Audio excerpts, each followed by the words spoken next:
எல்லாத்துக்கும் என்னுடைய பணிவான வணக்கம். பொதுவாக எல்லாத்தையும் பேச விட்டு அதில் ஏதாவது விஷயம் கிடைக்கும், அதுக்கப்புறம் கடைசியில் பேசலாம் அப்படின்னு சொல்லி உட்காந்துருந்தேன். இந்த சரத்குமார் பண்ணுற வேலை நடுவில் வந்துட்டேன். ஏன்னா அவர் போகணும் இப்போ அர்ஜென்ட்டாக. அவருக்கு அங்கே கட்சி மீட்டிங்கு, மாவட்ட செயலாளர் மீட்டிங் எதுவும் நடக்குதுன்னு இருக்கு. அதனால் அதை ரிலீஸ் பண்ணிட்டு போகணும் அப்படின்னு சொல்லிட்டு என்னையும் பேசுங்க அப்படின்னு சொல்லிட்டாங்க.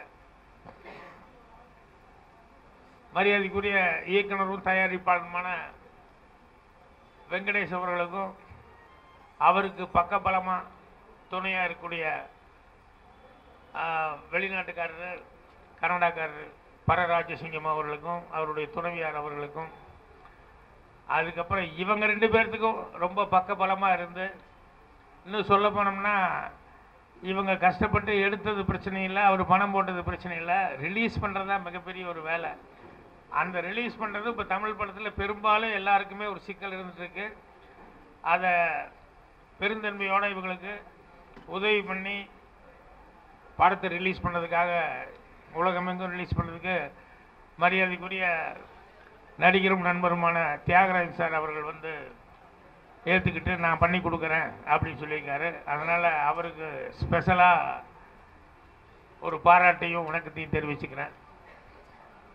அதுக்கப்புறம் இங்கே மியூசிக், இன்னைக்கு இசைநாயகன் ஸ்ரீகாந்த் தேவா அவர் உள்பட எல்லாருமே இதில் வந்து ரோபோ சங்கர் நடிச்சிருக்காரு, இன்னும் நிறைய பேர் நடிச்சிருக்காங்க. அவங்கள வாழ்த்துறதுக்காக நிறைய பேர் வந்திருக்காங்க. எல்லாத்துக்கும் என்னுடைய வணக்கத்தையும் வாழ்த்துக்களையும் தெரிவிச்சுக்கிறேன்.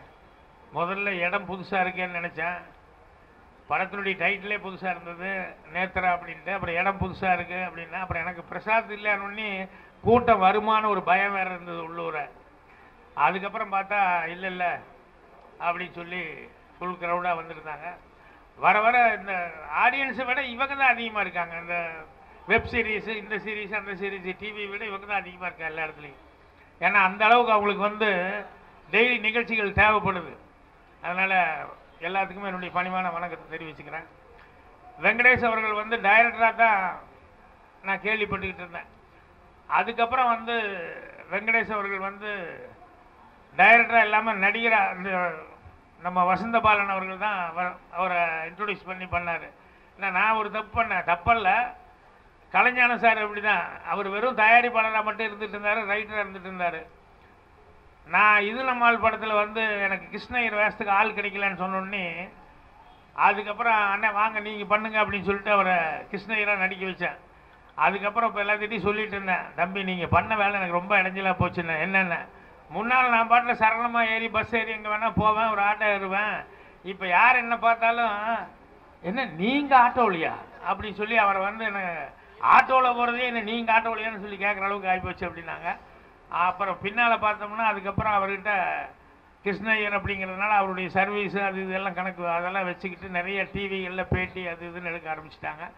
அவர் மிருதங்க சக்கரவர்த்தி வரைக்கும் சிவாஜி சார் வச்செல்லாம் படம் எடுத்துன்னு தெரியல, ஆனால் நான் நடித்ததுக்கப்புறம் தான் உலகம் பூரா எனக்கு தெரிகிற அளவுக்கு ஆகிப்போச்சுன்னாரு. அது மாதிரி வெங்கடேஷ் அவர்கள் வந்து வசந்த பாலன் நடிகராக வச்சதுனால எனக்கு நடிகராக வந்து பெருசாக மைண்ட் இருந்தார். ஆனால் அதுக்கப்புறம் அவர் வந்து எத்தனை பேர்த்த டைரக்ட் பண்ணிக்க, எத்தனை ஹீரோக்களை வந்து விஜய் வச்சு 2 படம் பண்ணியிருக்காருன்னு நினைக்கிறேன், சரத்குமார் வச்சு பண்ணியிருக்காரு, சிம்பு வச்சு பண்ணியிருக்காரு, அர்ஜுனை வச்சு பண்ணியிருக்காரு. இப்படி பார்த்தோம்னா அவர் பண்ணாத ஹீரோக்கள் தான் சீக்கிரமாக கவுண்ட் பண்ணலாம் போலுக்கு. அந்த அளவுக்கு வந்து அவ்வளோ சர்வீஸை இத்தனை படங்கள் பண்ணியிருக்காரு. ரொம்ப சந்தோஷமாக இருக்குது. ரெண்டாவது அவர் வந்து சில டைரக்டர்ஸ் பற்றி சொல்லுவாங்க, என்னென்னா சொன்ன டைமுக்குள்ளே முடிச்சிடுவாங்க அப்படின்னு சொல்லிட்டு. அந்த மாதிரி கேஎஸ் ரவிக்குமாரெல்லாம் அந்த மாதிரி பேர் எடுத்து ஒரு ப்ரொடியூசர்கிட்ட இந்த டேட்டுக்குள்ளே முடிக்கிறேன் அப்படின்னு சொன்னோம்னா அந்த டேட்டுக்குள்ளே முடிச்சிடுவார். அதே மாதிரி இன்றைக்கி இத்தனை சீனுன்னா இத்தனை சீன் அப்படின்னு சொல்லிட்டு கரெக்டாக பிளான் பண்ணி அவர் பாட்டில் கரெக்டாக கடன்னு எடுத்துடுவார். நான்லாம் அப்படி இல்லை. இன்றைக்கி இந்த சீன் எடுக்கணும் அப்படின்னு சொன்னால் அந்த சீனுக்கு அதுக்குண்டான மூடு அப்படின்னு சொல்லி, ஏன்னா முந்தான முடிச்சில் வந்து அந்த முருங்கா சீன், எனக்கு முருங்கா பரிமாற சீன் இருக்க, அந்த சீனுக்கு எனக்கு கரெக்டான கான்செப்ட் கிடைக்கல.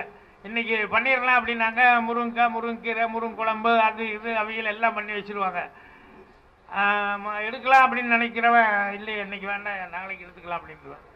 அதே மாதிரி வந்து ஒரு சீன் வந்து அவள் கன்சீவ் ஆகிருக்கான்னு நினச்சிக்கிட்டு பூரா ஸ்வீட்டு அது இது எல்லாமே நிறைய பழங்கள் அதெல்லாம் எடுத்து எல்லாம் வாங்கி வச்சுருவாங்க.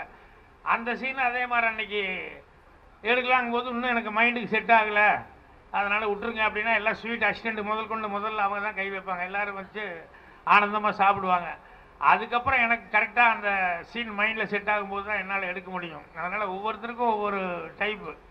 இன்றைக்கி இது எடுத்துடணும்னா எடுத்துருவாங்க, அது மைண்டில் கரெக்டாக தோணுச்சுன்னா தான் எடுக்க முடியும் அப்படிங்கிற மாதிரி நான் எடுக்கிறேன். அது இந்த டைட்டில் வந்து எனக்கு ரொம்ப நேரம் இவர் ப்ரொடியூசர் பேர் அப்படி தான் பராசிங்கம்னு என்னடா அது இப்படி சொல்லிட்டு இருக்காங்களேன்னு அப்புறம் நான் கரெக்டாக தெளிவாக எழுதி வாங்கிட்டேன். பரராஜசிங்கம் அவர்கள் அப்படின்னு சொல்லிட்டு எழுதி வாங்கிட்டேன். அதே மாதிரி நேத்ராங்கிறது வந்து வர்ற வரைக்கும் நான் வினய் போஸ்டர் பார்த்துட்டு நேத்ரானா அவர் தான் அப்படின்னு நினச்சிக்கிட்டு இது பண்ணேன். அப்படி இங்கே வந்ததுக்கப்புறம் தான் இல்லை நேத்ரானா கண்ணுன்னு அந்த மாதிரி பேரில் வந்து நிறைய தகராறு இருக்குது. நம்ம கல்யாணகுமார் ராஜ்குட்டியில் முக்கியமான ஒரு சீன் என்னென்னா, நான் வந்து அவங்க பெத்த பிள்ளை இல்லை, வேற ஒரு தத்து எடுத்த புள்ள அப்படிங்கிற மேட்டரை வந்து திடீர்னு ஒரு அம்மா ஓப்பன் பண்ண போவாங்க. அப்போ இந்த அம்மா வந்து அழுதுகிட்டு நம்ம ஆச்சி மனோரமா இல்லை வேண்டாம் சொல்லாதேன்னு சொல்றதுக்குள்ள டே நீ அவங்க பெத்த பிள்ளையில தத்து புள்ளடா அப்படின்னு சொல்லிடுவாங்க. ஐயோ அப்படின்னு சொல்லிட்டு அந்த அம்மா நெஞ்சில் அடிச்சுக்கிட்டு அந்த அக்கா ஆச்சி அவங்க அழுவாங்க. அழுதுட்டு இல்லை நீ ராசு யார் சொன்னாலும் ராசு நீ நம்பாத, நீ என் புள்ள தான் அப்படின்னு சொல்லிட்டு அழுதுகிட்டு நான் பெத்த பையன் தான் அப்படின்னு சொல்லிட்டு ஒரு பெரிய நல்ல மலையில் வந்து அந்த ஒரு 100 அடிக்கு பக்கம் அந்த ஷாட் வரும். அந்த ஷாட்டில் வந்து அவர் எல்லாம் அவங்க பேர் வந்து மங்களம், கல்யாணகுமார் புருஷன், நான் பையன் நின்றுருப்பேன். அந்த 100 அடி ஷாட்டுக்கு பிரமாதமாக அவர் அந்த அம்மா வந்து ஆக்ட் பண்ணாங்க. நானே அப்படியே அழுது அப்படியே ஃபீலிங்கோடு அப்படியே பார்த்துக்கிட்டு இருந்தேன். கடைசியாக கல்யாணகுமார் வந்து 2 டைலாக் தான் பேசுகிறேன். டைலாக்னா 2 டைலாக் இல்லை, மங்களம் அப்படி சொல்லி கடைசியில் அழுது முடியும் போது தட்டி கொடுக்கணும். அவர் இந்த அம்மா பிரமாதமாக ஆக்ட் பண்ணி இவர் வந்து தட்டி கொடுக்குற நேரத்தில் மல்லிகேஸ்வரி அப்படின்னாரு. அப்படின்னு ஒன்று யூனிட்டே எப்படி சிரிப்பை கண்ட்ரோல் பண்ணுன்னு தெரியல. ஏன்னா அவர் கன்னட படத்துலேருந்து நேராக வந்திருக்காரு. அங்கே மல்லிகேஸ்வரின்னு யாரோ ஒரு வைஃப் போலக்கு, அதை இங்கே வந்து மல்லிகேஸ்வரின்னு சிரிப்பை கண்ட்ரோல் பண்ண முடியல. மனோரமா அவ்வளோ அழுதுட்டு இருந்தவங்க அவங்களுக்கு என்ன பண்ணுறதுன்னு தெரியாமல் அவங்களும் மாட்டிட்டு முடிச்சாங்க. அது மாதிரி பேர் டைட்டில் இப்போ இந்த 2 நாளைக்கு முன்னால் ஒருத்தர் வந்து எல்லாம் ஜனகணமன பாடுறாங்கன்னா கூட எல்லாம் பாடுவாங்க. அதனால் நம்மளும் வந்து ஜனகணமன ஜனநாயக ஜெயக இப்படி தான் பாடுவோம். அவர் மட்டும் சத்தமாக ஜனகணமன அதின்னு ஒன்று எல்லா சத்தத்தோடு இவர் சத்தம் அதிகமாக கேட்குதுன்னு பார்த்துட்டு என் பின்னாலேயே இருந்தார். அப்புறம் விந்தலி மாச்சல யமுனான்னு வரணும், விந்தலி மாச்சல ஜமுனா அப்படின்னாரு.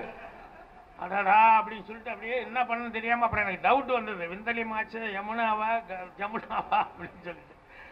அது மாதிரி பேர் டைட்டிலுங்கிறதெல்லாம் வந்து பேருங்கிறதே சில நேரங்களில் குழப்பமாக இருக்கும். இப்போ இங்கே வந்ததுக்கப்புறம் தான் அந்த நேத்திராங்கிறது வந்து கண் அப்படிங்கிறத தெரிஞ்சுக்கினேன். சொன்ன மாதிரி டைமுக்குள்ளே எடுக்கிறதுங்கிறது ஒரு பெரிய கலை.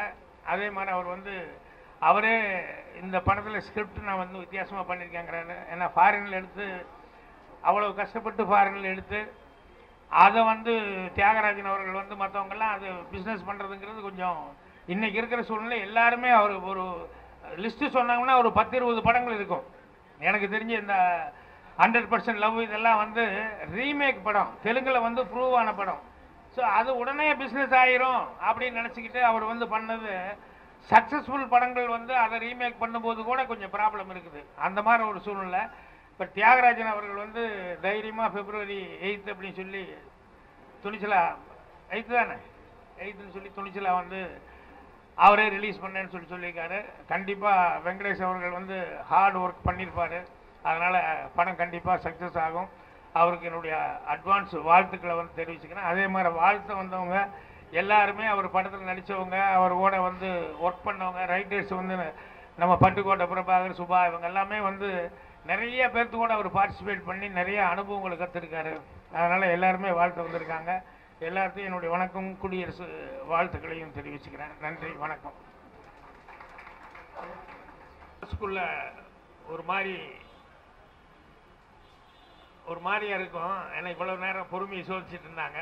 இருந்தாலும் இவ்வளோ நேரம் பொறுமையாக உட்காந்துருக்கிற டிவி மற்றும் பத்திரிகை மீடியா எல்லா நண்பர்களுக்கும் ஒரு நன்றி நான் தெரிவிச்சுக்கிறேன். இங்கே பேசுனதில் இவங்கெல்லாம் சுபிச்சா அண்டு ரித்விகா இவங்கெல்லாம் தமிழில் நல்ல சுத்தமாக பேசுனாங்க. ரொம்ப சந்தோஷமாக இருந்தது கேட்குறதுக்கு. அப்புறம் சிசோர் மனோகர் வந்து பழைய விஷயம் ஒருகை வரிசையில் நடந்தது எனக்கு கரெக்டாக ஞாபகம் இல்லை, ஆனால் நடந்திருக்கும். ஏன்னா அவர் யாருங்கிறது அப்போல்லாம் பார்க்கல. இப்போ வேலை பண்ணிட்டு இருக்காரு. அவரை நல்ல வாய்ஸாக டக்குன்னு வந்து பேசியான்னு சொல்லி கூப்பிட்டு பேச சொல்லிட்டேன்.